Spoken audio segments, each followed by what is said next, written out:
Je suis la première femme sans papier devenue élue de la République et quand on vit la vie de sans papier, on est un peu à la merci de tout le monde, des violences, des prostitutions forcées. Symboliquement, c'était fort que je sois renvoyée de la majorité qui a répété la même chose, que je ne remplissais plus les valeurs de gauche, les valeurs de la majorité. C'était tout simplement parce que je suis allée soutenir les exilés, des personnes migrantes qui étaient d'abord au campement et donc ces personnes ont décidé d'aller occuper un bâtiment. Donc voilà, j'attends toujours que quelqu'un m'explique c'est quoi les valeurs de la majorité de gauche. Je rencontre celui qui va arriver dans ma vie, qui va être ultra violent. Sans rentrer dans les détails, c'est 16 coups de couteau, dont une qui est là pour protéger le visage, où c'est à moi qu'on demande de préparer mes affaires pour aller au 115, pour à la fin me dire même que finalement, madame, vous les attirez, c'est pas possible. L'amitié, on s'attache, c'est de l'amour, c'est un lien qu'on crée. Et donc, c'est difficile de savoir qu'on va se séparer à tout moment. Pour moi, une mairie qui milite pour un féminisme populaire, pour lutter contre les violences faites aux femmes, c'est une mairie qui a compris que la vie des femmes, des enfants, parce que derrière des femmes, souvent, ce sont des enfants, mais même des hommes aussi, même s'ils ne le savent pas, c'est sauver des vies.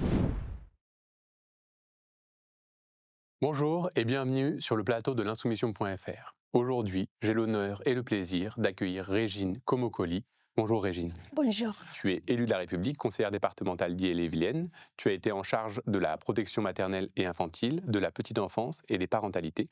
Tu es aussi fondatrice du collectif Kouné, qui œuvre pour un féminisme populaire, notamment contre les violences faites aux femmes. Travailler sur ton parcours, c'est être traversé par une conviction intense. L'intime est politique. Ce que l'on vit dans son corps dit quelque chose de la société, des institutions, des violences qu'elles induisent et de l'urgence de rompre avec ce système. Tu es la preuve vivante que par le combat collectif, on peut tout surmonter. On peut faire taire ceux qui voulaient nous réduire au silence, on peut devenir un souffle pour embraser la colère et transmettre la force de construire un autre monde. Euh, Aujourd'hui, tu es candidate aux élections municipales pour la France Insoumise à Rennes, sur la liste conduite par Marie Messmer. L'Insoumission est très fière de t'accueillir pour ce premier entretien filmé. Ta parole est bien trop rare et aujourd'hui, on va y remédier. Quand on écoute ton parcours, on se dit que tu as traversé presque toutes les violences possibles. À quel moment est-ce que tu as pris conscience que ces violences que tu vivais dans ton histoire personnelle étaient un problème politique global ? Mais tout d'abord, merci de m'avoir invitée, Elise. Je suis aussi contente que les soumis puissent m'ouvrir. C'est même pas une porte, je disais à ma fille, c'est une portail. Et vous allez comprendre plus tard, puisque oui, avec cette annonce de cette vie, de ce parcours, de ce voyage, un très très long voyage que j'ai l'impression que j'ai pas encore terminé, mais en tout cas, j'avance. Ça n'a pas toujours été facile et je suis vraiment reconnaissante par l'accueil des camarades rennais. C'est vraiment énorme pour moi. À quel moment j'ai compris?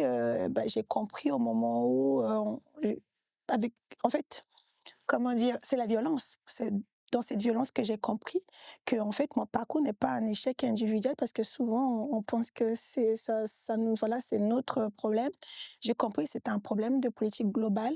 À partir du moment où je suis victime de violence une énième fois en 2019, où les gendarmes arrivent, chez nous, avec mon ex-conjoint, où c'est à moi qu'on demande de préparer mes affaires, pour aller au 115, où on me dit qu'on va me mettre à l'abri, où c'est à moi de prendre des rendez-vous, de faire les démarches auprès des avocats, d'aller, à l'institut légal pour, constater les violences. C'est à ce moment-là que je me dis: «Il faut faire quelque chose» parce que c'était trop, parce que l'accueil à la gendarmerie n'était pas fait comme il faut, parce qu'on remettait en cause ma parole et puis surtout parce qu'on me reprochait finalement et on me renvoyait à l'individu, c'est-à-dire la responsabilité de toutes les violences, parce qu'ils ont sorti tout le dossier, pour à la fin me dire même que finalement, madame, vous les attirez, c'est pas possible. Donc oui, c'est à ce moment-là. Pour revenir un tout petit peu pour donner du contexte, donc en 2019, tu dis c'est une énième violence. On ne va pas revenir sur tout le parcours. Mmh. J'en ai dit quelques mots en introduction. Juste pour comment on arrive à ce 2019, comment c'est l'aboutissement d'un cycle de violence conjugale. Voilà, quand est-ce que ça a commencé, ce dernier cycle que tu as rompu finalement. Mmh mh. Voilà.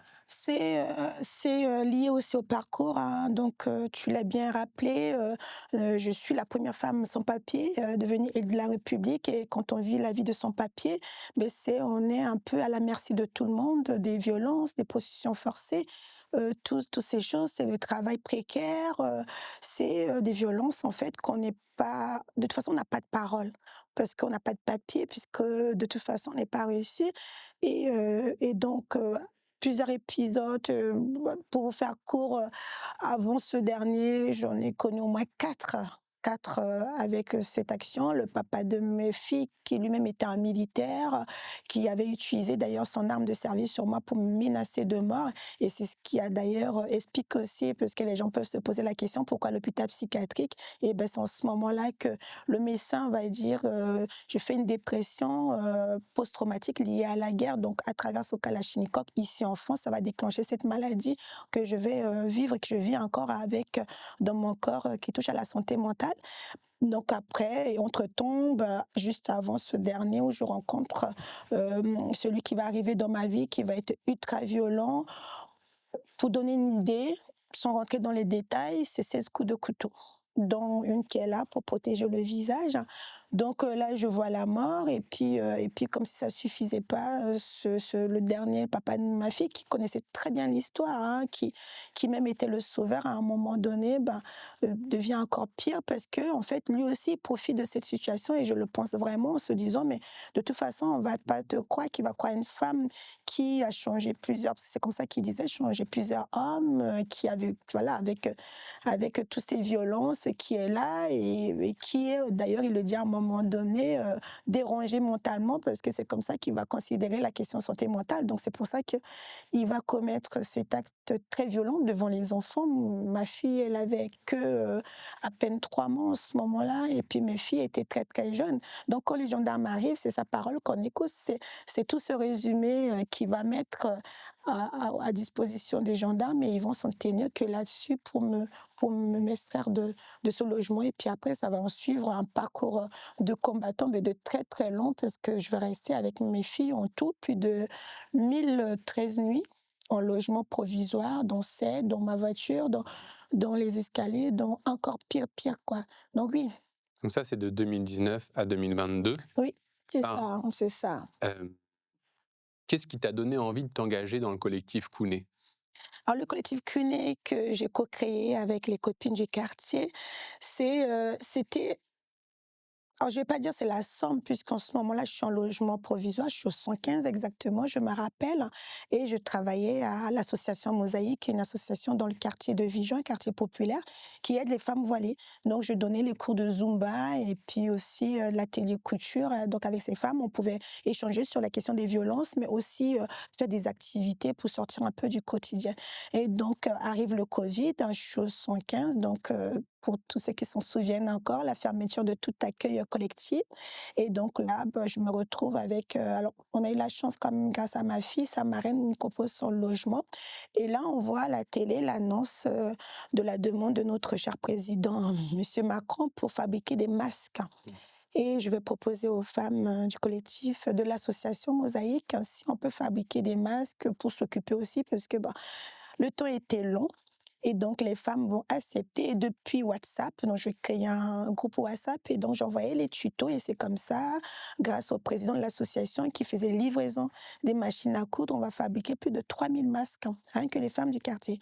Pareil, là aussi, ça se passe super bien. À la sortie tout doucement du confinement. Donc, on voit comment on applaudit tous ceux qui ont participé à cette solidarité.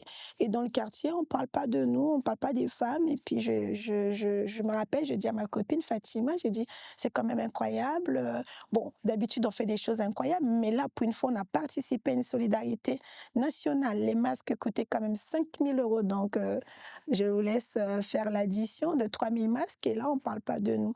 Ce qui était génial quand même, parce que quand on est une femme du quartier et qu'on sait que régulièrement on est stéréotypé, accusé, ben en fait, on essaye de prendre un coup d'avance, d'avoir des preuves. Et donc, à ce moment-là, j'avais l'idée aussi de dire, on va fabriquer les masques avec les tissus en wax avant de mettre le coton. Et donc, c'était notre preuve, hein, puisque quand on disait aux personnes, c'est nous, ben non, comment c'est, ben si, les wax, c'est nous. Et donc, c'est comme ça qu'on va faire courir le bruit. Et puis, ben, je vais dire aux copines, je dis, bon, ben là, on a bien compris que personne ne parlerait de nous à part nous-mêmes. Donc, on va faire quelque chose, on va monter un collectif et désormais, on va parler de nous pour tout ce qu'on va faire.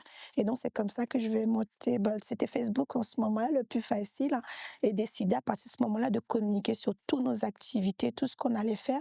Et d'ailleurs, à la sortie, on va même proposer au quartier pour encore plus de preuves que les personnes emmènent leur coton. On va poser même des machines à coudre sur la dalle Kennedy. C'est un espace qui est quand même très genré. Mais on va réussir à faire ça et continuer à fabriquer les masques. On a dû faire au moins 3 ateliers avant d'arrêter avec les personnes. Et donc, le collectif Cuné est né comme ça. L'idée, c'était de passer du réel au discours, de faire des choses par nous, pour nous et pour l'intérêt de tout le monde. Et je crois que j'ai arrêté de compter nos activités à partir d'une 200 à peu près, parce que bah, c'était des activités qui partaient et des solidarités humaines, c'est-à-dire l'alimentation aussi. On allait glaner au marché de Vigan pour faire du bon et du beau, des bons couscous, des bons yassa. On arrivait à nourrir à peu près avec les barquettes 150 personnes et aussi comme on appelle Noël solidaire, c'est-à-dire on lançait des annonces sur les réseaux sociaux, on récupérait des jouets, y compris par les habitants, parce que ça c'est très important. Les habitants, la question de la dignité est très importante, donc on n'est pas dans le don, on est dans l'échange. Et ça aussi, on a réussi à le faire, sans compter aussi les activités de ramasser les déchets. En tout cas, petit à petit, on a réussi à occuper l'espace public de Vigan et je pense qu'on peut même se le dire, je crois, de se féliciter désormais cet espace, même si ça reste encore difficile à conquérir, mais au moins on a réussi à l'ouvrir et occupé désormais par des personnes, les femmes plus particulièrement, des associations pour pouvoir faire des activités collectives. Donc on rappelle à ce moment-là, hein, tu es toujours avec tes enfants en hébergement Toujours un d'urgence. hébergement d'urgence, oui. Euh, Il y a quelque chose dans ton parcours qui m'a beaucoup marqué, c'est que tu parles beaucoup de solitude personnelle dans ton enfance, et ensuite quand tu arrives en France, tu ne connais enfin, tu as qu'un seul contact, tu connais personne, et en fait, pratiquement toute ta vie, tu dis que tu n'as pas eu d'amis. Mm. Moi, ça m'a beaucoup marqué parce que je pense pour la plupart des gens, l'amitié c'est un un socle hyper important de la vie. Il y a eu récemment un colloque de Clémence Guettet pour reconnaître la place de l'amitié et je voulais un peu te poser la question. Tu dis que c'est dans ce collectif-là, en tout cas dans ces activités au sein de l'association que tu t'es fait tes premières amies et j'ai l'impression qu'aujourd'hui c'est important pour toi. Mm. Quelle place ça représente l'amitié dans ta vie aujourd'hui? Quelle importance ça a dans le combat collectif que tu mènes? Mm. Voilà, est-ce que tu peux nous dire quelques mots là-dessus? Oui, tout à fait. Souvent, mes enfants rient quand je leur dis, parce que c'est meilleure amie. C'est ce que ça m'a toujours marqué, c'est ma meilleure amie, c'est ma meilleure amie. Et quand je leur dis, mais moi, je connaissais même pas cette notion-là, ça leur fait sourire. C'est vrai, parce que à l'âge de 10 ans, je commençais à vivre, puisque la guerre arrive très très tôt. En tout cas, là où j'ai encore des souvenirs, puisqu'avant j'en ai très peu, c'est vraiment l'âge de 10 ans, ça me marque. On est dans l'urgence, il faut se sauver, on est tout en partie, les vallées sont toutes en prêt. D'ailleurs, j'ai toujours gardé cette notion avec mes enfants. Du coup, quand on parle de la guerre approche, quand on nous parle comment on appelle, des kits de survie, ça me parle, parce que les valises, en tout cas les sacs étaient tout en prêt pour partir. Et donc, on n'a pas le temps, premièrement, de se faire des amis. Et la deuxième chose, c'est qu'on ne se fait même pas des amis parce que l'amitié, on s'attache. C'est de l'amour, c'est un lien qu'on crée. Et donc, c'est difficile de savoir que on va se séparer à tout moment. Et d'ailleurs, permettez-moi de faire un pas de côté parce il y a quelque chose qui m'a marqué il n'y a pas longtemps, là, l'année dernière, quand il y a eu les expulsions à Simone-If, à Rennes, des exilés, on avait plusieurs bus qui sont arrivés. Et il y avait une petite fille que je suis allée voir parce qu'elle était inconsolable, elle devait avoir 8 ans et demi, et qui me disait, mais j'ai des copains qui sont partis dans l'autre bus et que maman dit qu'on les verra plus, il fallait qu'on se dise au revoir. Et en fait, ça m'a remonté tous ces souvenirs et c'est ça la réalité. Donc, en fait, on vit ça une fois, deux fois et puis on arrête parce que, en fait, ça devient aussi une question de survie parce que la séparation, même si certains banalisent, mais c'est très, très important, ce n'est pas rien de se séparer parce qu'on donne de l'amour et on reçoit aussi et on se construit avec Donc oui, j'ai jamais eu des amis et c'est vrai que le collectif Cuné, toutes mes rencontres, mais pas que, hein, on parlera du militantisme plus tard aussi, toutes mes rencontres aujourd'hui, dès que je me rends compte que je suis sur un terrain qui est apaisant, qui me rassure, qui me sécurise, ben, j'essaie de créer les amitiés et des fois ça dure qu'une heure, une demi-heure.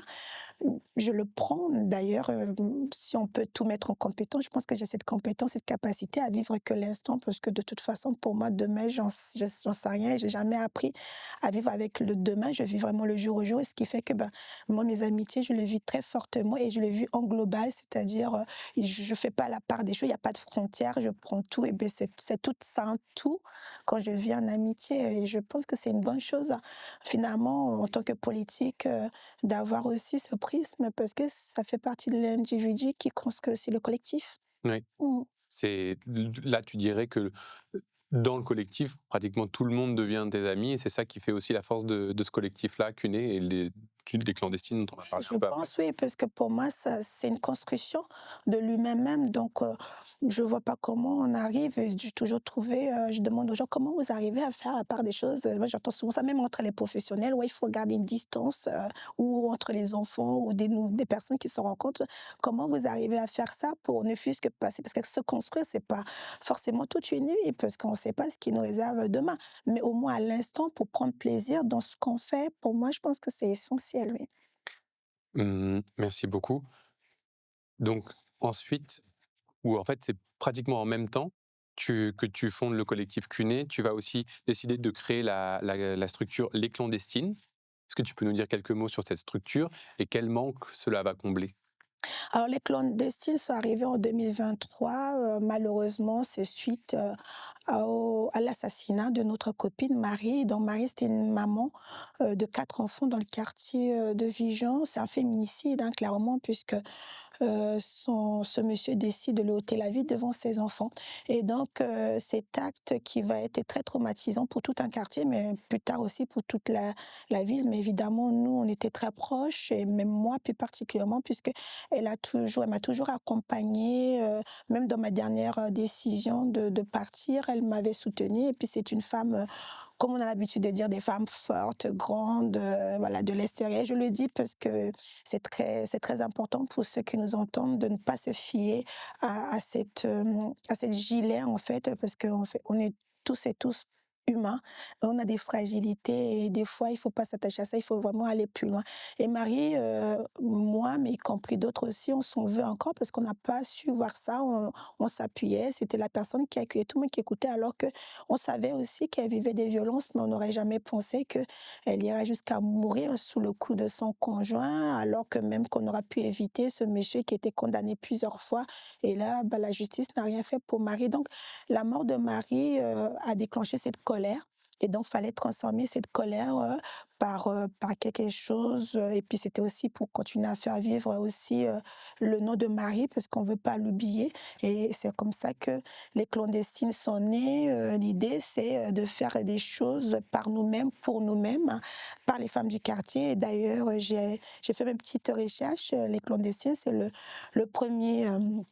le premier outil d'autodéfense dans les quartiers populaires, parce que comme je dis souvent, en attendant que #MeToo arrive dans nos quartiers, il fallait qu'on fasse quelque chose, il fallait qu'on attire aussi l'attention des pouvoirs publics dans les quartiers, de se dire qu'en fait, on a énormément de problématiques, on en cumule et tu le sais même mieux que moi, mais que la violence conjugale existe aussi chez nous parce que pour le coup, pour moi, je dis souvent, le patriarcat n'a pas de couleur et que la violence est partout. Donc, à un moment donné, il fallait qu'on attire que cette spécificité soit entendue pour pouvoir aussi mettre les moyens en face. Et c'est comme ça que les clandestines sont nés. Alors, notre slogan, c'est travailler dans le secret pour sortir du silence parce que bon, on vit dans le quartier et des fois, on peut même côtoyer ou croiser aussi son agresseur. Des fois, ce sont des femmes aussi qui travaillent, hein. On a eu des témoignages il n'y a pas longtemps, c'était une femme qui faisait des ménages très tôt le matin. C'est son patron, très son responsable, qui la harcèle aussi sexuellement. Donc ça, c'est aussi comment on arrive à écouter les femmes pour tout doucement accompagner, sortir d'abord du silence et après conduire, envoyer vers les institutions, parce qu'il y a des associations qui existent, qui font des choses incroyables, même qui ne sont pas plus proches. Et il y a une autre particularité aussi des clandestines, c'est aussi le travail à travers la langue. Aujourd'hui, dans les clandestines, on parle à peu près 22 langues, hein. Donc, ça part de lingala, du djibouti, même de russophone. Et d'ailleurs, ça me fait toujours sourire, mais j'ai envie de le témoigner. Celle qui parle le russophone, c'est une Congolaise de Brazzaville, hein, qui avait eu un visa en Russie pour aller faire ses études et puis finalement a été expulsée en Espagne. Et puis d'ailleurs, à l'heure où je parle, elle est toujours sans papier, Glad, donc que je pense fort à elle, mais n'empêche, voilà, elle a traduit aussi quand il y a eu des Ukrainiens à Rennes. Voilà, donc l'idée, c'est vraiment d'avoir toute forme de langue parce que quand on vit des violences, hein, on est beaucoup plus à l'aise déjà pour parler entre pairs et dans sa langue, c'est plus facile aussi de s'exprimer. Et puis parfois, on va plus l'accompagner aussi pour porter plainte ou traduire bénévolement quand on se sent aussi dans la capacité de transmettre, parce que des fois, c'est des sujets très, très forts. Les clandestines, il y a autre particularité aussi, c'est qu'on était formés à l'écoute bienveillante. Ça, c'est très important. D'ailleurs, cette formation a été financée que par les internautes. On a eu 3 000 € dans cet financement participatif. L'idée, c'était aussi que les gens s'approprient le sujet pour pouvoir aussi dénoncer et puis se lever avec nous pour combattre cette violence qui fait tant du mal à notre société. Et aujourd'hui, on est 9 à avoir été formés, donc on écoute un peu partout.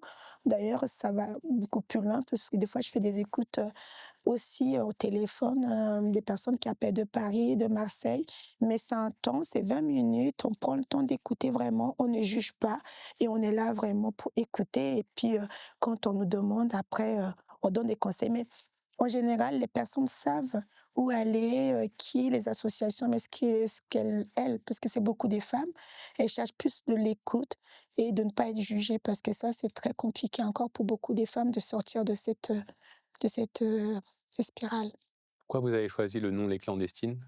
Alors l'idée des clandestines, il y avait double intérêt. La première, c'est, comme je l'ai dit, c'est vraiment travailler dans le secret pour sortir du silence. Et puis aussi, on a dit, mais pourquoi c'est aux femmes d'avoir honte de ce qui se passe? Donc, il fallait le faire. Et puis, c'est aussi d'insécuriser les hommes par notre lieu de logement, d'hébergement, parce qu'on est dans un quartier, même la ville de Rennes, hein, c'est petit, hein, 230 000 habitants, on peut se retrouver. C'est vraiment de se dire qu'un homme violent, un homme qui a l'intention de faire, désormais regarde derrière, devant, dit, mais elles sont peut-être partout, je peux être vue, donc c'était aussi ça. Et la deuxième, c'est que dans les clandestines, on a des personnes aussi sans papier qui sont en attente, donc il faut aussi protéger leur identité. Et puis aussi, quand on peut, de démontrer qu'il y a des personnes sans papier qui se mettent aussi au service des autres, parce que souvent, elles et ils sont plus stigmatisés. Certains partis politiques dénigrent le rôle des personnes sans papier. Et là, on a preuve aussi qu'il y a des gens, malgré leur situation, pour eux, l'empathie et la solidarité est encore importante. Toi, tu as été sans papier.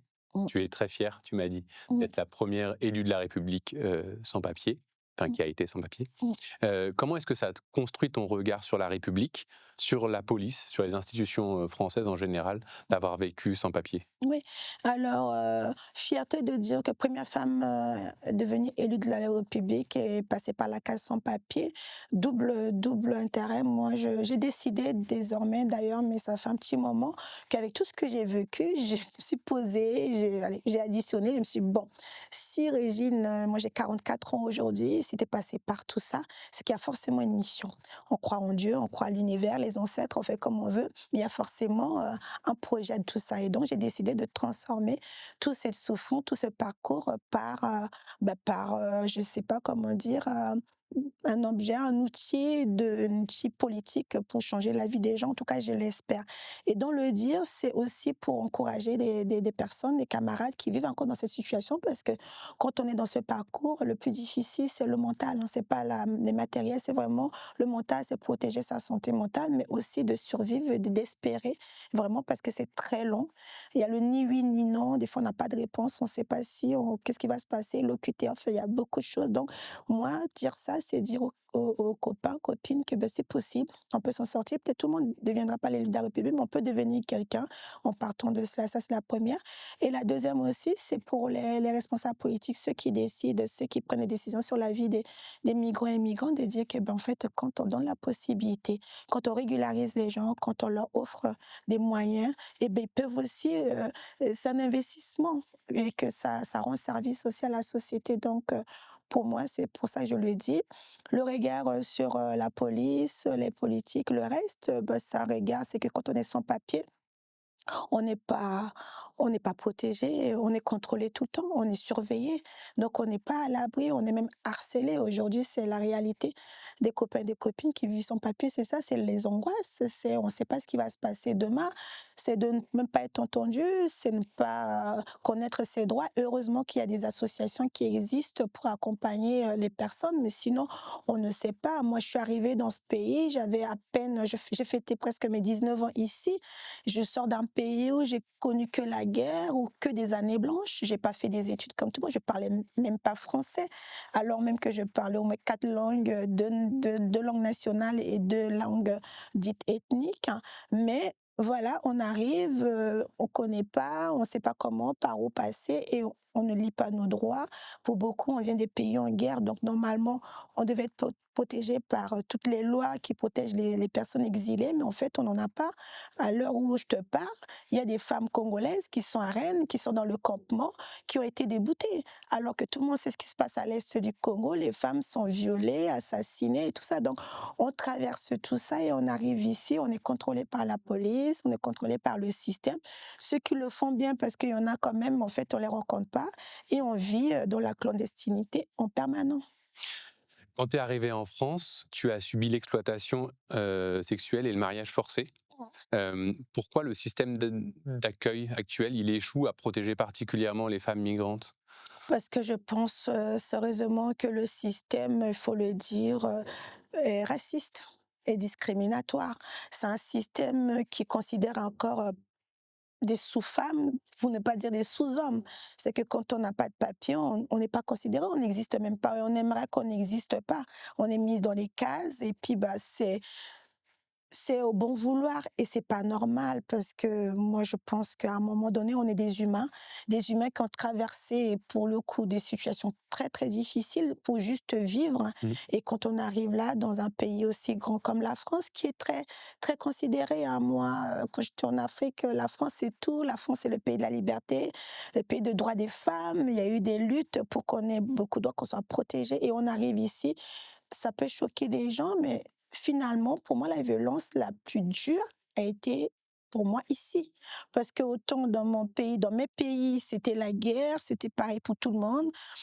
Bon, la démocratie, c'est discutable, les conditions sont compliquées et quand il y a des balles, il y a des obus, on n'a pas le temps de réfléchir et tout ça.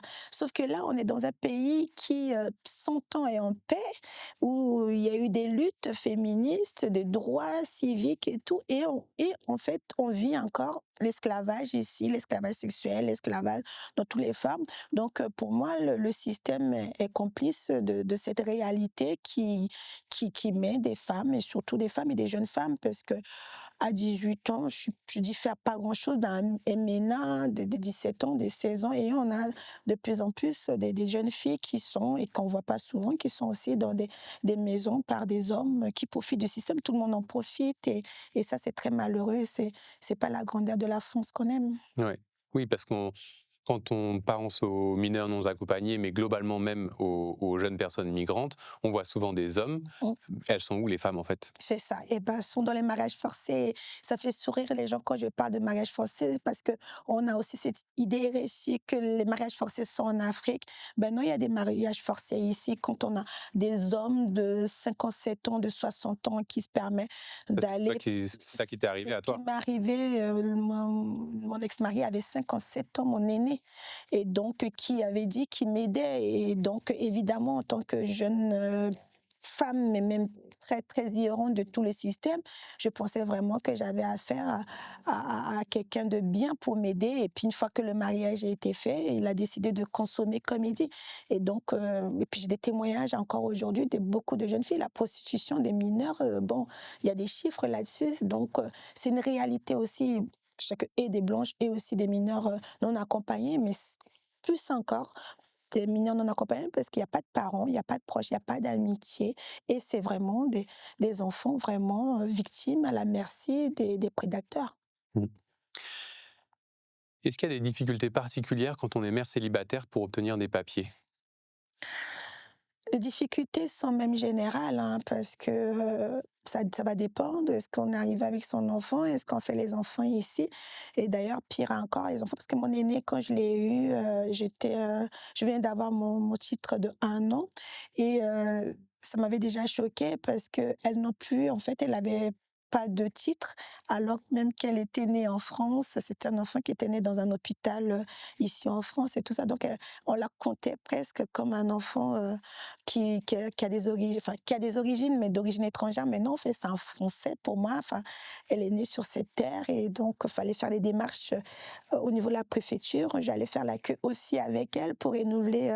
Vous savez, il y a un titre de circulation qu'on donne à ces enfants-là qui, sans ça, n'ont pas le droit de circuler ni en Europe. Et d'ailleurs, c'est un vrai souci aujourd'hui pour des familles que je connais dans le quartier. Des fois, il y a des sorties de l'école. On avait une situation, ils devaient aller comment on appelle, j'ai oublié, c'est une île qui est en face de Saint-Malo, Jersey. Mmh. Eh bien, en fait, ils ne pouvaient pas sortir et c'est Ouais. les enfants qui ne comprennent pas, c'est chez eux ici. Ils ne pouvaient Donc, pas aller à leur sortie scolaire parce qu'ils n'avaient pas de... ils avaient pas, et ils n'ont pas le passeport non plus parce qu'il faut faire les démarches des passeports enfin, à l'ambassade ou au pays. Mais en fait, même dans ces ambassades, c'est compliqué parce que c'est pas les mêmes statuts. C'est des enfants, comme je dis souvent, ni d'ici ni de là-bas. Donc, à part attendre, moi, je pense que désormais, à l'âge de 13 ans, pour pouvoir faire au moins la demande de la nationalité, des fois ça passe ou des fois ça passe pas.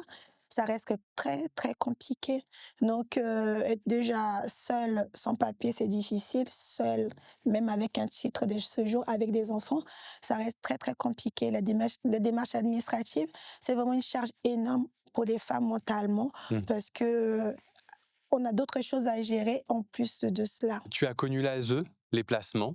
Dans un entretien, dans une précédente émission que j'ai regardée pour préparer, tu rendais hommage à la personne de l'aide sociale à l'enfance qui a pris soin de tes enfants. Pourquoi tu as dû avoir recours à l'ASE? Alors, pourquoi je n'ai pas eu trop le choix? Parce que j'étais, en grande souffrance, parce que je pars, pour une violence conjugale. Je suis mise à l'abri avec, une grosse dépression liée aux violences que j'ai vécues. Donc, mais je vais aller voir l'assistance sociale et c'est mon assistante sociale qui est partie à la retraite, madame Deloison, que je serai très, très reconnaissante parce que, je sais aussi qu'il y a des mauvais professionnels, mais il y a des très, très bons et il faut qu'il y ait parce qu'on peut vraiment, changer la vie des femmes et cette personne va comprendre que mettre mes enfants 100% à l'ASE, ça va être très compliqué aussi pour moi en tant que mère parce que je le vis comme, comme un échec et puis aussi pour mes filles qui n'acceptaient pas parce qu'il y a une connotation encore des familles d'accueil en France malheureusement et donc c'est comme ça elle va m'accompagner, elle va trouver ce qu'elle va appeler aussi la coparentalité parce que je vais apprendre grâce à elle. Donc ça va être l'association que je suis toujours d'ailleurs, France Parrainage, qui va avoir des marraines qui vont prendre aussi un peu le relais les week-ends. La semaine, les enfants vont être en famille d'accueil et puis le week-end, elles vont être aussi dans cette famille-là. Et ce qui a permis à ce que je puisse être hospitalisée régulièrement, me soigner et puis aussi quand je rentre à la maison, d'avoir un vrai accompagnement aux parentalités dans le sens de et la santé, mais aussi la question de logement et aussi la question de la vie à la maison, parce qu'il y a une vie à la maison, le quotidien, les tâches ménagères, l'alimentation, l'éducation des enfants et tout ça. Donc, elle va vraiment... moi, j'ai toujours considéré qu'elle faisait plus que son métier, Oui. parce que je suis persuadée que c'est grâce à cette personne que je suis là aujourd'hui devant vous. Oui. Mmh. Donc toi et tes enfants, vous avez eu la chance de Oui, connaître cette bonne fée presque, oui, mais tu as aussi vu les limites de l'aide sociale à oui. l'enfance. Mmh. Qu'est-ce qui fonctionne pas dans notre système de protection des enfants et des femmes victimes de violences conjugales? Qu'est-ce qui cloche? Je pense qu'on a un système qui est de protection de l'enfance qui ne protège pas, qui est plus, dans une gestion, des tableaux Excel, c'est vraiment je disais à une copine la dernière fois, je dis: «Mais en fait, tant on a l'impression que comme les enfants de l'ASE, ils sont pas encore dans les spéculations, ça rentre pas dans le capitalisme, tout ça, même limite même. Donc en fait, on néglige. On néglige et moi, c'est vraiment un sujet qui me choque malgré, hein, d'ailleurs, ça n'a pas toujours été tout beau non plus, hein. Ce qui fait aussi que j'ai compris en tant que bénéficiaire, on a connu aussi des familles et des professionnels aussi, pas forcément agréables et qui voyaient ce métier vraiment comme tous les métiers. Or, je suis désolée, c'est pas un métier comme les autres métiers. On est là pour éduquer un enfant, des futurs citoyens. Et en plus, c'est des enfants qui sont en grande vulnérabilité, c'est des enfants qui sont déjà en souffrance, qu'on vient mettre à l'abri pour protéger. Et donc de voir que des enfants souffrent encore plus, doublement, parce qu'en fait, sortis de la famille, c'est des enfants qui ont des parents, qui aiment leurs parents, hein, il ne faut pas croire. Et donc, ils sont déjà dans cette séparation et en plus de ça, n'ont pas une attention particulière et qu'on considère les enfants comme des chiffres et rentabiliser des places. Moi, je trouve que notre système, ça en dit long de notre système, c'est un échec politique totalement. Oui, il y a eu encore un cas récent de suicide d'un enfant dans un hôtel, à l'ASE. Ça n'a fait pratiquement aucun bruit, nulle part. Qu'est-ce que ça a dit, ce silence du bloc autoritaire de Macron à Bardella et des mé Ça en dit long de ce que le pouvoir pense des plus pauvres, les plus précaires. Ça en dit long excusez-moi l'expression, d'être un peu vulgaire, qu'ils en ont rien à foutre en fait des enfants qui sont plus précaires, qui considèrent même pas en fait quoi. Et qu'est-ce que moi je suis même, enfin dépitée de tout ça, ce qui se passe. Et puis de toute façon, qu'est-ce qu'on peut attendre encore du pouvoir actuel? Et puis, enfin, croire encore que le pouvoir actuel va faire quelque chose pour les plus vulnérables, les plus précaires, y compris nos enfants, et espérer que peut-être que monsieur Bardella, avec soi-disant son futur pouvoir, pourrait changer, c'est vraiment faire preuve du non-bon sens, tout simplement. C'est pas possible. On protège pas les enfants, on les met encore plus en danger. Après, on s'étonne, après, on nous sort. Je pense qu'en fait, ils participent à augmenter la colère, à augmenter, parce qu'on parle des jeunes. C'est des jeunes, c'est nos jeunes qui sont dans cet hôtel. On est en France, enfin, sixième puissance mondiale, et on met encore des enfants et nos jeunes dans les hôtels. C'est pas possible, hein, c'est inadmissible. C'est C'est pas comme des hôtels 5 étoiles, hein, on précise. on précise. Et d'ailleurs, quand j'étais à l'hôtel, c'était aussi ça, pour info, c'était quand même des chambres de 7 mètres carrés, on était 4. Et je vous dis, enfin, quand j'ai dit aux gens, ça les choque, c'était 57 € la nuit, mais par tête, donc multiplié par 4. Ben, c'est le prix de 3, 4 étoiles. Et c'est ce que les pouvoirs publics donnent aux privés pour finalement prendre en charge nos responsabilités. Donc voilà, c'est presque limite une délégation de service public, mais qui ne dit pas son nom en fait quoi. Donc on enrichit les systèmes privés et puis voilà. Donc une mort, c'est grave. C'est un enfant de quelqu'un et qu'on était censé protéger. Donc voilà, ce silence, ben, ça en dit long, c'est pas important. Et ils continuent leur vie et c'est ce qui arrive déjà, ce qui va nous attendre si on fait pas le bon choix. Donc moi, je n'attends plus rien et que c'est révoltant. Aujourd'hui, tu es donc mère célibataire. C'est un fait sociologique majeur en France. Une famille sur 4 est monoparentale en France et 82 des parents isolés sont des femmes. Quel obstacle pour l'engagement politique, cela représente d'être mère célibataire, concrètement? Moi, je dis souvent déjà être une mère, c'est déjà militer au quotidien parce que c'est très difficile. Par contre, ce qui est quand même incroyable, c'est que on devient des sujets très politisés sans nous. Et pourquoi? Bah, parce que tout simplement, on a décidé encore là de nous mettre dans une case, parce que je regardais 2 millions des familles monoparentales, 80 sont des femmes, des mères isolées. Donc ça dit aussi long aussi sur toute la politique, sur la question des femmes, politique d'égalité femmes-hommes, ça en dit long aussi de la responsabilité de la République sur les enfants. Moi, je viens l'Afrique et qu'on dit il faut tout un village pour élever les enfants. Sauf qu'en fait, ici, la République n'est pas là. C'est qu'on revoit les responsabilités de tout sur les femmes. Et, et c'est très difficile parce que d'autre part, on dit, bah non, mais en fait, il n'y a qu'à faire, les femmes, elles peuvent, mais en fait, comment faire quand on n'a pas les moyens de garde d'enfants? Comment faire quand on doit penser à tout, réfléchir à comment aller chercher l'enfant à l'école? Et d'ailleurs, je vais vous raconter un peu comment je suis arrivée là, c'est-à-dire que comment je suis arrivée là ce matin, et pourtant je suis accompagnée, hein. Je me suis créé des conditions autour de moi, mais bon là c'était limite, c'était plus possible parce qu'il y a très peu de gens qui se lèveraient, et même mes amis que j'adore aujourd'hui, à 6 heures. Mais donc je me suis réveillée à 6 heures, me préparer, réveiller ma fille tôt. Ça aussi, c'est des réalités de garde d'enfants, parce que quand on parle de garde d'enfants, il faut aussi penser aux enfants. On pense aux femmes et aux enfants. C'est les enfants aussi quand même qu'on épuise, en fait. Quand on voit que les enfants en pyjama se réveillent à 6 heures du matin, en fait, pour aller, et ça, je pense à toutes les copines qui font du ménage très tôt. Ça aussi, c'est des réalités. Mais bref, c'est pas le sujet. C'est donc, je prépare ma fille, petit déjeuner et tout, en sachant qu'hier soir, on avait déjà anticipé, mais il manquait encore des choses, pour être sûr de prendre le métro de 7h10 pour finalement arriver à l'école. Mais en fait, finalement, entre 7h30 à 8h, c'est payant. Donc, c'est payant, on a 10 € cette garderie. Mais en fait, financièrement, non, c'est pas possible pour moi. Et d'ailleurs, il m'a dit 8h00, c'est gratuit, mais elle va rester dans la cour jusqu'à 8h35. Donc, c'était cette option-là que j'ai choisie. Donc, on est resté 8h00. C'est les bisous, bisous. Elle a filé. Moi, j'ai couru pour prendre mon bus, pour être sûre d'arriver au train et puis prendre mon train pour arriver là.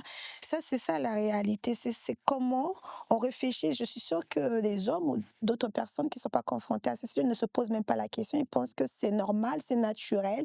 On peut faire ça. On annonce des réunions à telle heure, on annonce des événements, on fait durer des réunions jusqu'à 21h, mais en fait, on ne se pose pas la question que la maman qui est à côté, et je pense aussi dans le monde associatif, que en fait, il faut rentrer, il faut coucher les enfants, il faut faire à manger ou tout ça. Donc, tout ça, c'est elle tout seule qui pense, et c'est compliqué de s'investir et dans la politique, mais aussi dans la citoyenneté, tout simplement, parce que, en fait, c'est 50-50, les hommes et les femmes, et qu'on ne peut plus espérer un monde meilleur sans la place des femmes. Mais pour cela, et surtout les femmes qui sont pour la plupart des femmes et des mères isolées, il faut penser autrement les choses pour elles et avec elles. Ça, c'est nécessaire. En tant qu'élu à la protection maternelle et infantile et à la petite enfance, tu insistes sur les parentalités plurielles. Comment est-ce que ces évolutions de structure familiale, on en a parlé d'une d'elles, modifient profondément notre société? Et comment est-ce qu'on peut mieux prendre en considération ces nouvelles parentalités, ces parentalités plurielles? Moi, je dis, la famille a changé, la famille a évolué, mais en fait, les politiques, eux, ils sont arrêtés, ils sont bloqués sur un autre modèle qui date déjà, parce qu'à un moment, aujourd'hui, on peut plus rester que sur la famille, papa, maman, c'est pas possible. Et je reviens toujours à ce proverbe africain qui, des fois, les gens utilisent sans forcément comprendre le sens même du terme. Quand on dit il faut tout un village pour élever les enfants, c'est vraiment c'est une énorme forme de parentalité au pluriel. Aujourd'hui en France, on a des familles monoparentales, on a des familles homoparentales, on a des familles multiparentales, récomposées, de la grande parentalité. Il y a plusieurs formes de parentalité, et je pense que, en tout cas je crois, que reconnaître ces formes de parentalité au pluriel, c'est aussi penser la politique autrement, c'est mettre en place des politiques. C'est aussi du respect vis-à-vis de ces personnes-là, parce que ça reste encore un sujet très stigmatisé. Il y a une discrimination énorme parce qu'il y a un modèle, et ce modèle même finalement me fait peur aujourd'hui, parce que quand on entend les discours, c'est des discours qui sont très discriminatoires et homophobes, sexistes et tout. Et il faut sortir de là. Mais pour sortir de là, il faut le reconnaître. Donc si on le reconnaît, on pourra mettre les politiques en phase pour pouvoir répondre. La France insoumise, dans ses élections municipales, elle propose de délivrer une carte monoparentale aux familles monoparentales. Est-ce que c'est une première étape? Tu disais reconnaître. Comment est-ce que ça peut aider d'avoir cette carte municipale de famille monoparentale? Moi, je pense que c'est une idée extraordinaire de cette carte, parce que ça va être une première étape pour enfin reconnaître les vrais vécus réels des familles. Je disais tout à l'heure, 80% des 2 millions de familles monoparentales, ce sont des femmes. C'est aussi de, pour moi, en tout cas, je crois, ce sera non seulement de la reconnaissance, mais c'est aussi, parce que les femmes ne demandent pas la charité, elles demandent la reconnaissance et j'espère en tout cas que ça ira plus loin avec, une approche, et féministe, mais très écologique, parce que finalement, quand on voit bien, cette question, il faut le prendre sur un axe politique transversal. Parce que derrière, souvent les femmes, quand elles sont seules, si on pousse bien les choses, c'est lié à une séparation, des fois lié à des violences, et puis qui emmène finalement, et c'était mon cas, mais pour beaucoup des femmes, les problématiques de logement, ou souvent encore des logements indignes, mal isolés. C'est la question de l'éducation seule. C'est pas normal qu'on puisse éduquer les enfants seuls, les pères, mais dans le sens vraiment du terme, la place des papas, c'est la garde des enfants aussi, qui est un vrai sujet, et un garde, mais plus global, c'est pas un garde juste que à la petite enfance, c'est beaucoup plus loin, à l'adolescent, parce que je sais qu'aujourd'hui, et c'est aussi un sujet, et que j'applaudis beaucoup chez la France Insoumise, la question de la sûreté, et j'aime bien ce prisme de la sûreté, de l'insécurité, même à l'intérieur du logement, et ça passe par là, les passoires thermiques, c'est l'éducation des enfants.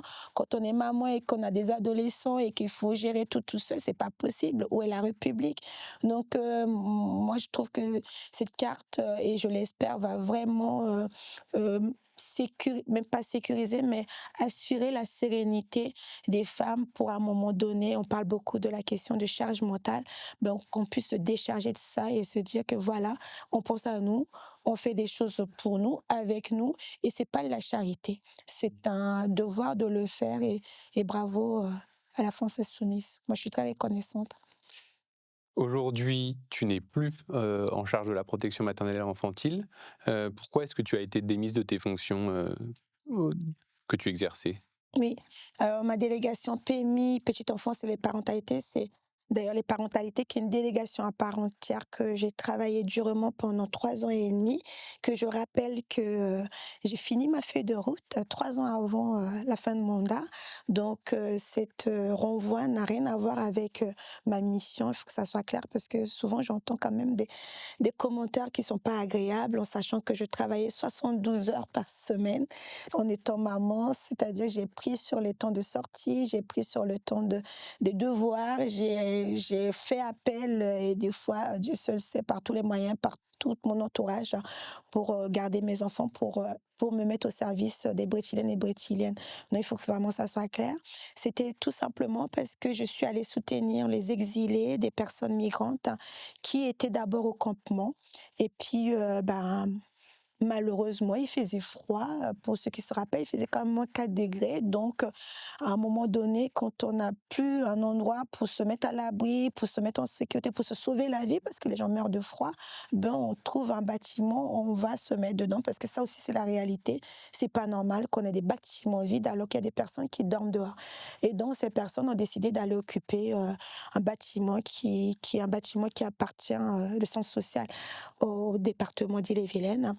Et donc, en allant soutenir ces personnes, on m'a reproché cela. On a considéré que il y avait une rupture de confiance, que je n'avais pas à aller sur place. Combien même que j'ai rappelé, étant donné moi-même migrante, en sachant même que ces associations, après des années de militantisme ensemble, aussi, il y a un lien qui s'est créé. Puis par mon histoire, m'ont invité à venir, parce qu'ils ont, d'ailleurs, je m'appelle, c'était Utopia 56 qui m'a dit, Régine, il n'y a aucun élu qui est venu nous voir, ça ferait du bien à tout le monde de venir.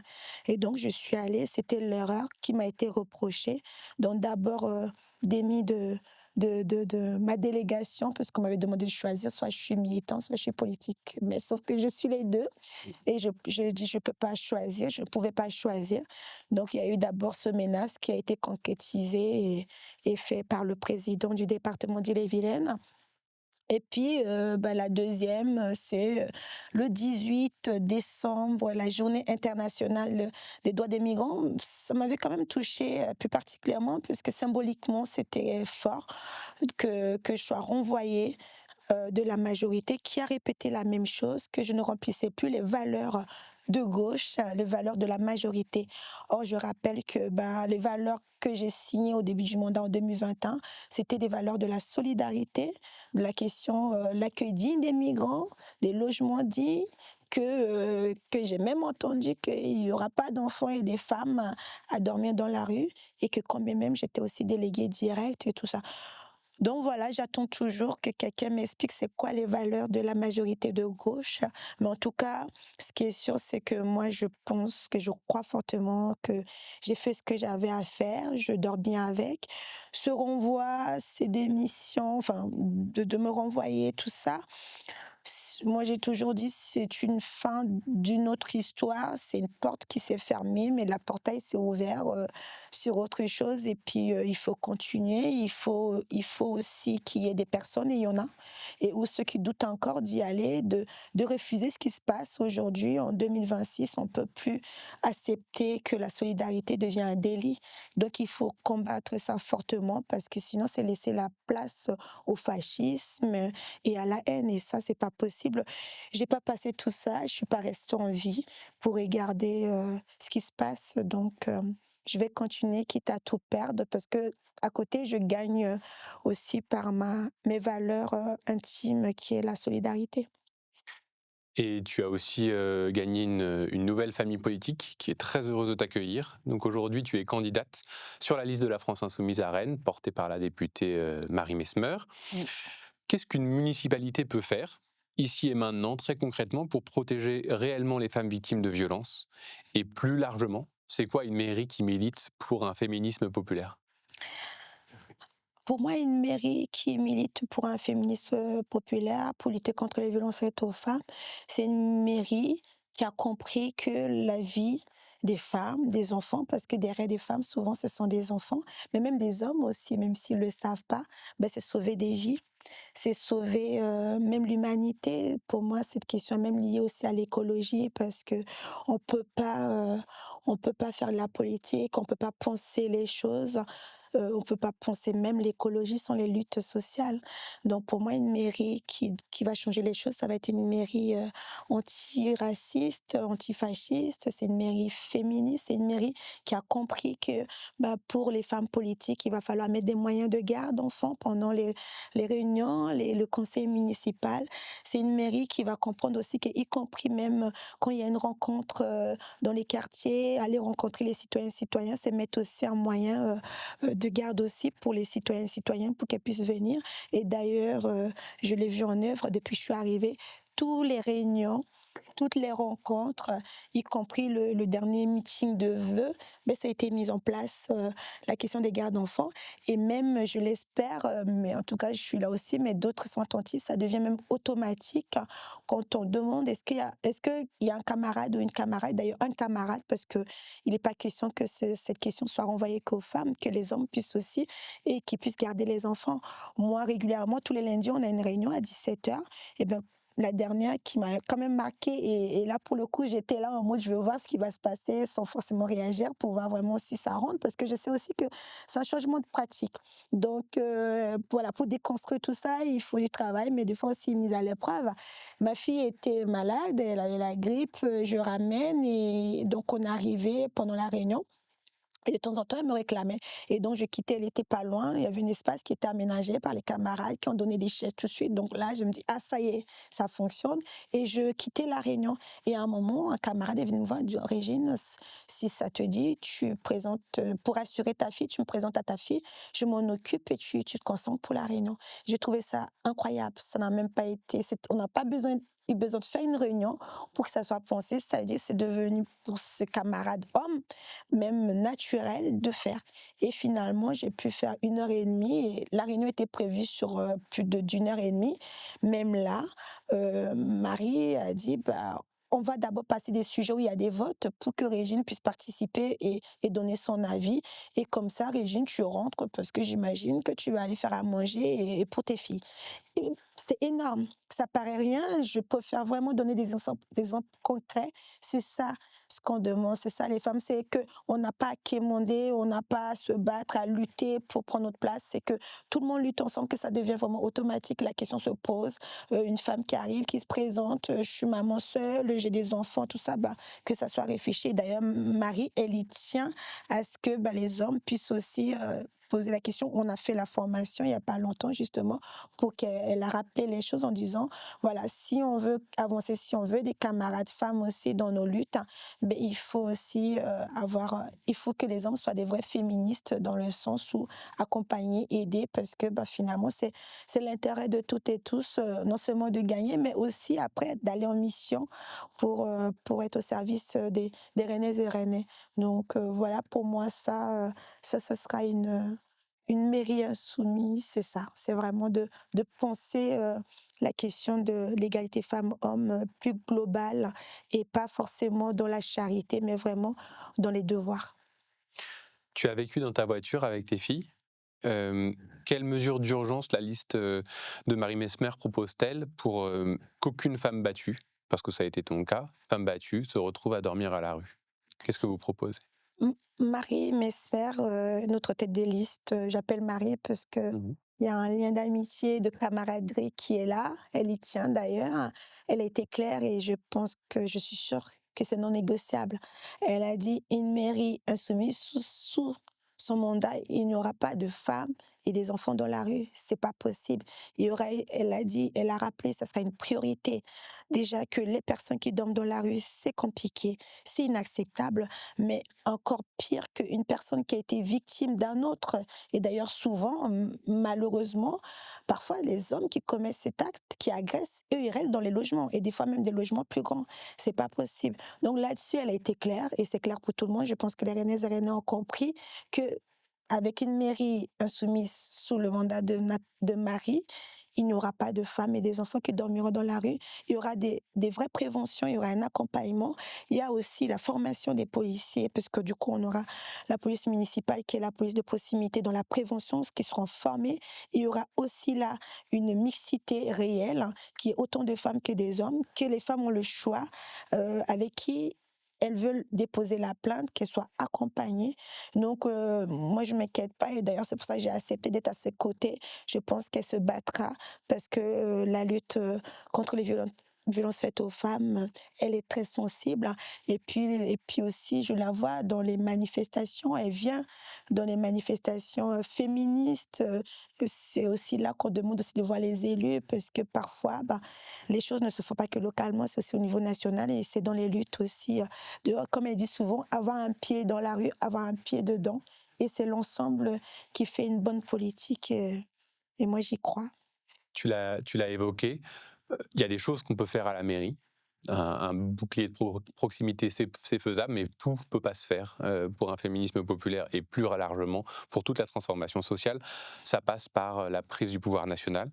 Ma question, c'est pourquoi les combats féministes, antiracistes et sociaux ont besoin des insoumis et de la rupture politique qu'ils proposent et de l'avenir en commun en général? Pourquoi? C'est simple, hein. C'est simple, c'est que en fait, toutes ces luttes qui participent, au vivre mieux, au bonheur de toutes et tous, de la paix, ça passe par, l'ensemble de tout notre fonctionnement institutionnel. C'est-à-dire, les communes font et peuvent faire mieux et d'ailleurs Marie la rappelle souvent que c'est dans les communes aussi qu'il y a des laboratoires d'expérimentation, qu'il y a une possibilité des citoyens et citoyennes d'être au plus proches pour pouvoir participer à la vie de la citoyenneté. Mais c'est au niveau national aussi que voilà, ça se décide, qu'il y a des moyens, qu'il y a des budgets. C'est à l'Assemblée nationale aussi qu'on change des lois parce que tout ça, il faut des lois pour que ça soit appliqué, tout ça. Donc, moi, je pense qu'au niveau national, c'est très important.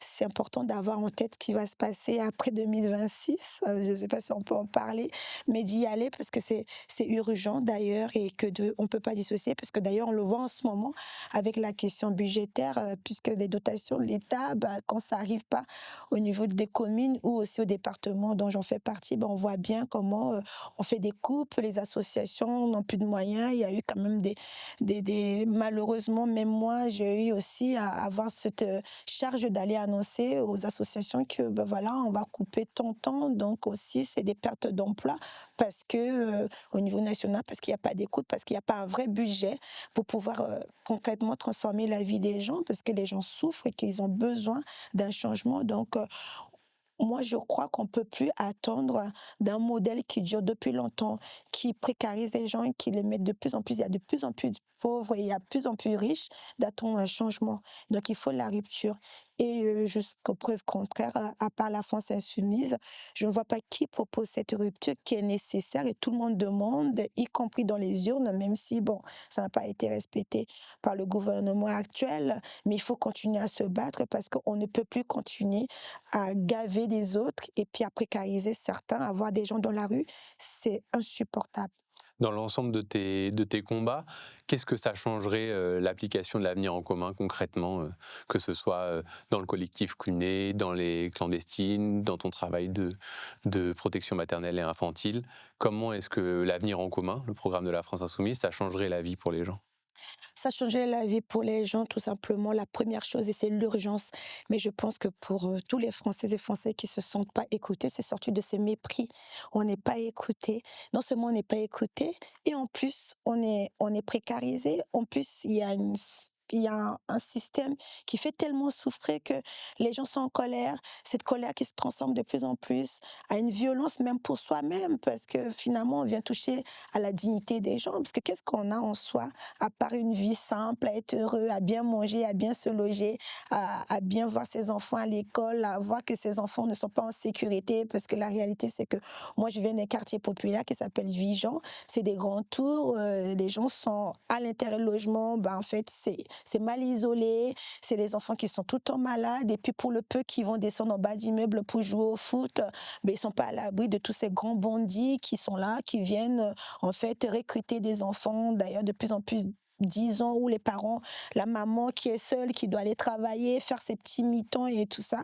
Et en fait, c'est ça, c'est ce cercle vicieux qui fait du mal à tout le monde, qui fait souffrir tout le monde, qu'on veut que ça s'arrête à un moment donné. Et c'est possible que ça puisse s'arrêter. Il y a des moyens, mais les moyens ne sont pas mis là où il faut pour vraiment changer la vie des gens.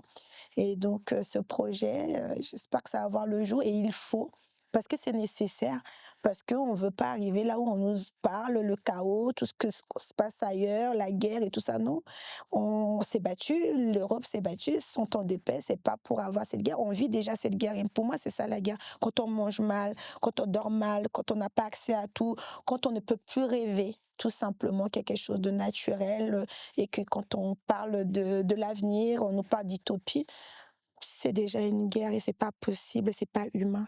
On a le devoir de transmettre et je le dis souvent, la pauvreté n'est pas un héritage.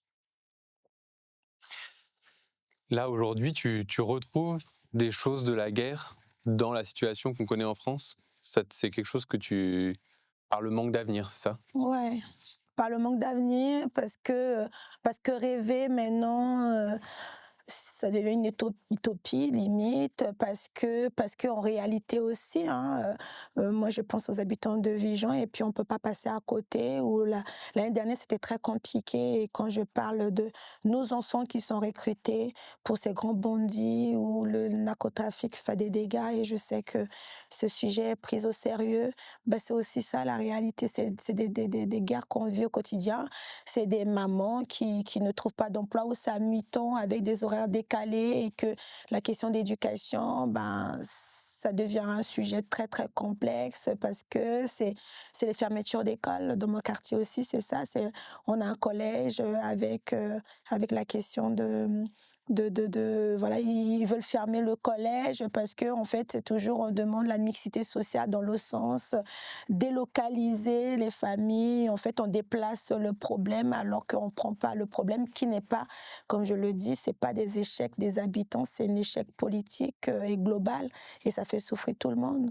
Donc, ma fille, elle aime bien le dire et je lui fais un clin d'œil. Elle dit souvent, mais nous aussi, on est les enfants de la République, en fait, quoi. On n'est pas en périphérique. Elle a que 16 ans et demi quand elle dit ça. Mmh. Et c'est pas normal de voir que les enfants qui sont français, certes avec une racine, origine étrangère, bon, bah, c'est une réalité qui est une richesse au final en soi. Bah, et à réfléchir comme ça, penser qu'en fait, c'est pas fait pour eux, ils ont pas de chance, ils peuvent pas rêver. Tout ce qu'ils peuvent rêver, c'est voilà, tout ce que les autres ne veulent pas faire et encore.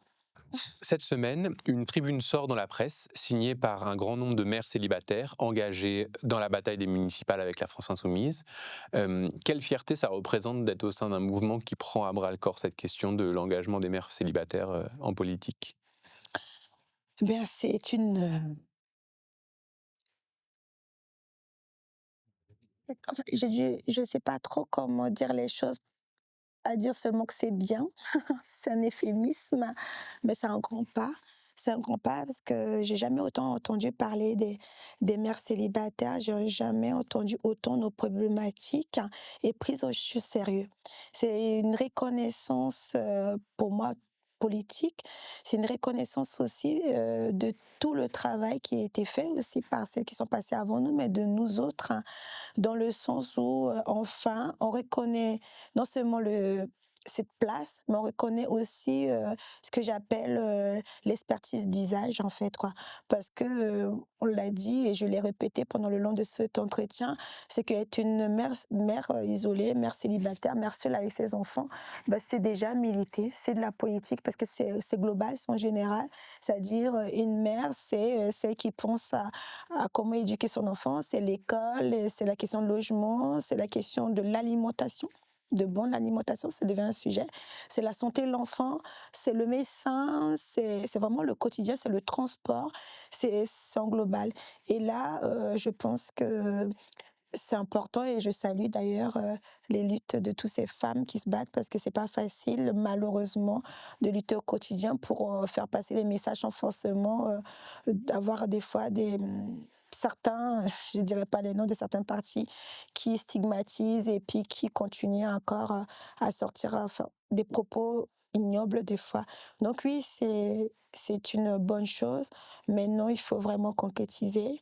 Il Mm. faut pas que ça soit qu'un fait, divers de politique, de récupération ou de ce qu'on veut, mais vraiment du concret qui ait du suite.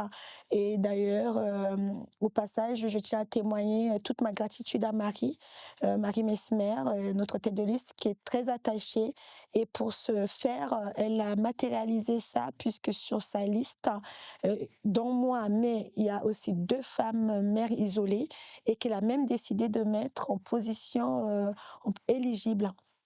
Et ça, c'était pour moi, c'est aussi ça, le signe de montrer que, ben, en fait, voilà, les femmes, elles ont toute leur place, et en politique, mais eux ailleurs aussi, dans le monde qu'on vit et j'espère vraiment que ça va avancer, que désormais, on pourrait oser, les femmes pourront oser en disant que, beh, les enfants ne sont pas un problème parce qu'à force de faire ça, on finit et puis on Mm. sous-entend que les enfants sont un problème alors que les enfants ne sont pas un problème, au contraire que c'est une richesse qu'on apporte aussi, dans ce système parce que c'est pour ça que j'insiste sur l'expertise d'usage parce qu'on a les réponses, on a tous les systèmes D au quotidien, on apprentissage, hein, parce que moi j'apprends beaucoup par mes enfants, mais beaucoup de mères vous le diront aussi.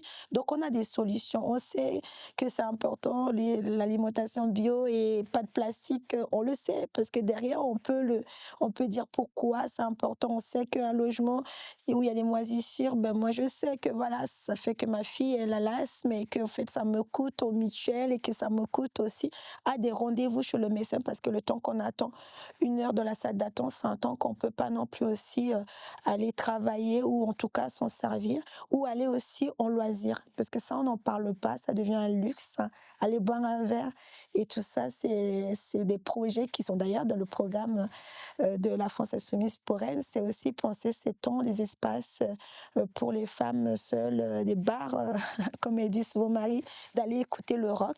Bah, c'est aussi ça, c'est le temps de sport aussi pour soi-même, c'est prendre soin de soi. Et ça, je trouve c'est énorme. C'est un grand pas, mais j'ai confiance qu'on est sur la bonne voie. Mm. Et puis aussi, bah, c'est surtout ne pas passer à côté de cette richesse de toutes ces femmes très intelligentes, avec un savoir et une connaissance incroyable sur le monde qu'on vit, celles qui portent quand même notre société, c'est des femmes debout et passer à côté de cette richesse, ben, c'est un peu dommage.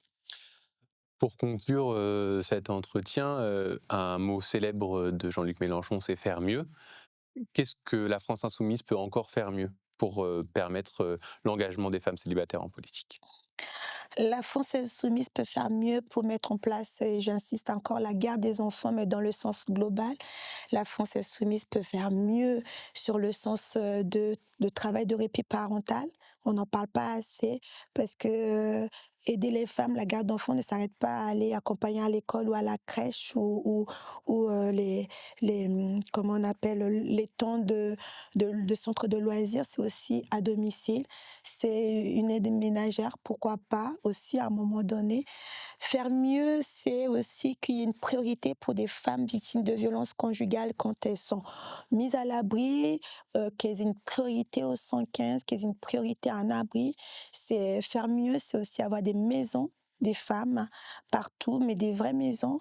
Faire mieux, c'est encourager aussi la paire-aidance pour accueillir, comme les clandestines entre pères, d'être à l'écoute. Faire mieux, c'est aussi augmenter les subventions des associations féministes qui font de la prévention. Faire mieux, c'est l'éducation dès la petite enfance. Faire mieux, c'est vraiment rendre accessible tout le bien commun pour les femmes, les mères célibataires, les mères isolées. C'est reconnaître tout simplement que ce sont les personnes comme les autres et les humains. Merci beaucoup Régine. Le message est passé, ça fait un beau programme pour faire mieux. On espère que ça va commencer en force dès 2026 avec les élections municipales, 15 et 22 mars. Vous avez jusqu'au 4 février pour vous inscrire sur les listes électorales si ça n'est pas fait. Et puis ensuite, il y aura un autre long combat jusqu'à la victoire en 2027, parce que dans tout ce que tu as évoqué, il y a aussi une bonne part des choses qui devront se faire à partir du pouvoir national. Merci beaucoup d'avoir regardé cet entretien. Vous pouvez nous suivre sur nos réseaux sociaux pour être prévenu des prochains entretiens, des nouveaux entretiens. Merci beaucoup, engagez-vous et à bientôt.